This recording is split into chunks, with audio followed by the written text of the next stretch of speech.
บายดีเนาะทุกคนมื้อนี้เล็กจะมาบอกวิธีเนาะทอดไข่ดาวแบบใดเพื่อจะบ่ให้ไข่ดาวของเขานี่เนาะ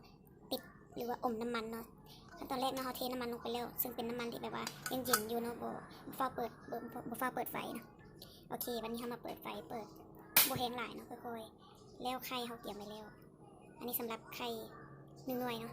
น้ำมันแล้วเทลงไปเลยเทลงไปตอนนี้แหละบนที่ว่าเคล็ดลับเนาะ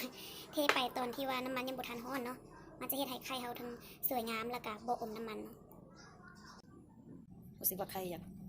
มีความแตก เทแห้งโพดแล้วเวลาเปิดไฟเนาะบ่ให้ไฟมันแห้งหลายถ้าว่าไฟแห้งหลายแล้วเวลาน้ำมันมันร้อนมันฟดเนาะมันจะเฮ็ดให้แบบไข่เขาเป็นแบบบวมๆขึ้นมาแล้วมันสิอมน้ำมันน้ำมันเริ่มร้อนแล้ว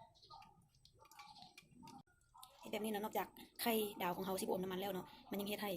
ไข่นี่เนาะบ่ติดหมกขางอีกบ่ว่าจะเป็นหมกขางประเภทใดเนาะมันก็จะบ่ติดคือกันเริ่มได้ทีแล้ว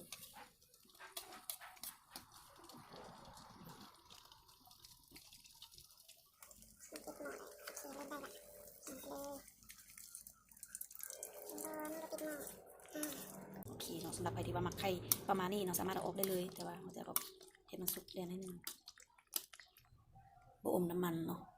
แกะเกลือป่นน้อยนึงตามความมักเนาะไปมักซอสก็ใส่ซอสแล้วก็พริกไทยเนาะถ้าเป็นพริกไทยที่แบบบดพริกไทยบดใหม่ๆเนาะก็จะยิ่งเพิ่มความหอมอีกนะโอเคชั้นนี้ก็ได้แล้วนะนอกจากไข่ดาวเขาซีบอมน้ำมันแล้วมันยังให้ไข่ดาวเขานุ่มเป็นตาแซ่บเนาะนี่เนื้อนุ่มๆเด้งๆเลยโอเคมากินได้เลย